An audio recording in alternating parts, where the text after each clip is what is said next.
प्रत्येक दर्शन साधन की भूमि है। दार्शनिक भेद से ही साधन में भेद है, किंतु साधन तत्व में कोई भेद नहीं है।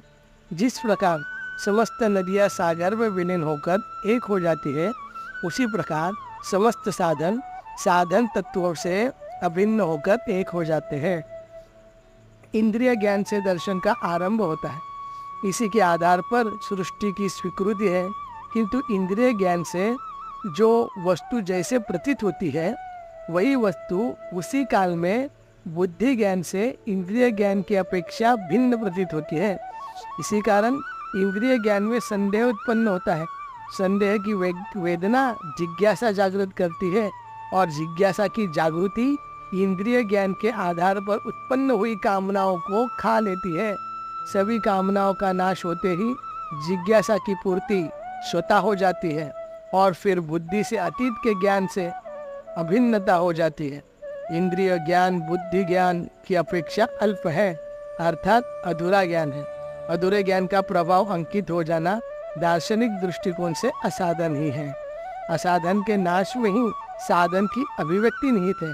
साधन के जीवन में इंद्रिय ज्ञान का उपयोग भले ही हो, किंतु इंद्रिय ज्ञान के प्रभाव का कोई स्थान नहीं है।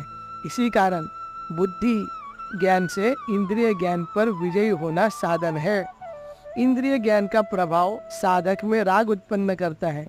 राग रूपी भूमि में ही भोग रूपी वृक्ष उत्पन्न होता है, जिस पर सुख दुख रूपी अनेक फल लगते हैं।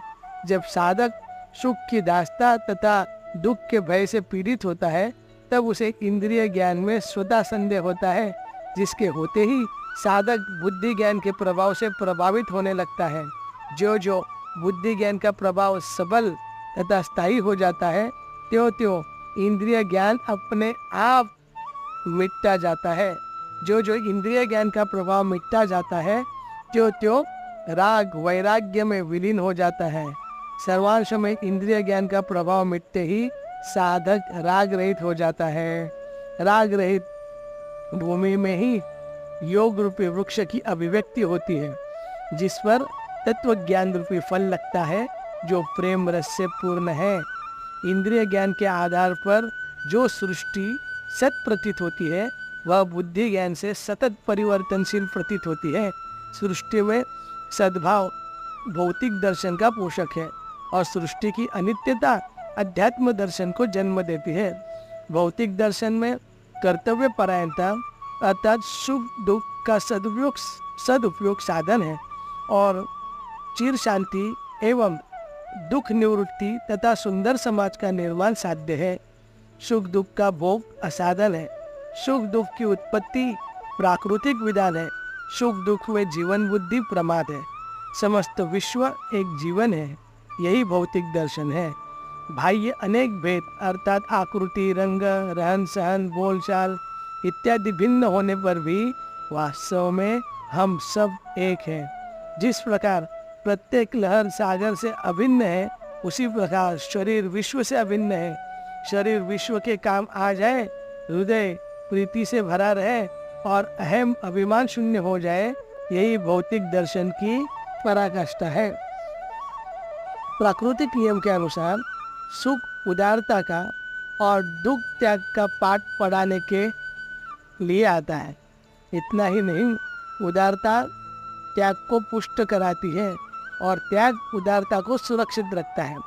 उदारता और त्याग के अपना लेने पर सुखियों और दुखियों में वास्तविक एकता हो जाती है, जिसके होते ही समस्त संघर्ष अपने आप मिट जाते हैं, कारण कि वैर भाव शेष नहीं रहता। साधक के जीवन में करुणा तथा प्रसन्नता की अभिव्यक्ति हो जाती है। करुणा स्वार्थ भाव को खा लेती है और प्रसन्नता निष्कामता को जन्म देती है। स्वार्थ भाव के गलते ही सुखासक्ति अपने आप मिट जाती है और निष्कामता के आते ही दुख का भय सदा के लिए विदा हो जाता है। इस दृष्टि से उदारता और त्याग विश्व शांति का सर्वोत्कृष्ट उपाय है। भौतिक दर्शन के आधार पर किया हुआ साधन भी साधक को चिर शांति से अभिन्न करने तथा सुंदर समाज के निर्माण में हेतु है। जब साधक चिर शांति में अपने को संतुष्ट नहीं पाता, तब भौतिक दर्शन स्वतः अध्यात्म दर्शन में विलीन हो जाता है, क्योंकि दर्शन अनेक और जीवन एक है। शांति में संतुष्ट होने से अहम भाव रूपी अणु शेष रहता है, जिसके रहने पर भेद नाश नहीं होता। भेद के रहते हुए सर्वांश में अभाव का अभाव संभव नहीं है। इसी कारण अध्यात्म दर्शन की आवश्यकता शेष रहती है। अध्यात्म दर्शन के साधन का आरंभ इंद्रिय ज्ञान में संदेह उत्पन्न होने पर होता है। संदेह की वेदना जिज्ञासा की जननी है, और जिज्ञासा की जागृति जो जो सबल तथा स्थायी होती जाती है, त्यों त्यों कामनाओं की निवृत्ति अपने आप होती जाती है। जिस काल में सर्वांश में कामनाएं मिट जाती है, उसी काल में जिज्ञासा की पूर्ति हो जाती है। जिज्ञासा की पूर्ति शांति से असंग कर स्वाधीनता से अभिन्न कर देती है। स्वाधीनता में जड़ता की गंध भी नहीं रहती, क्योंकि पराधीनता का अंत होते ही जड़ता चिन्मयता में और मृत्यु अमरत्व में विलीन हो जाती है। यही अध्यात्म दर्शन का साध्य है। अध्यात्म दर्शन के आधार पर संदेह की वेदना से साधन का आरंभ होता है, और निसंदेहता में साधन की पूर्णता सिद्धि होती है। इंद्रिय ज्ञान के आधार पर जिस सृष्टि को स्वीकार किया था, और बुद्धि ज्ञान के आधार पर जिसमें सतत परिवर्तनशीलता का दर्शन किया था, वह सृष्टि नहीं है।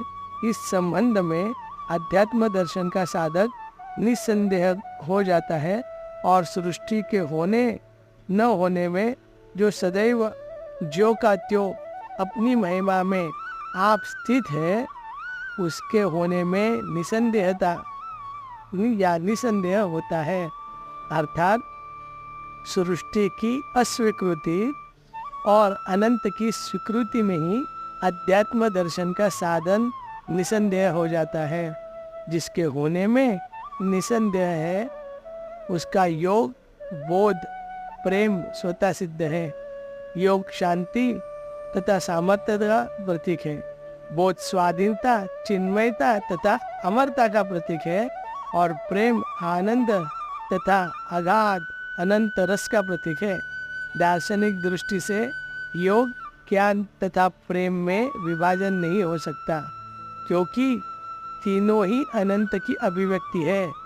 तीनों की एकता में ही दर्शन की परावधि है।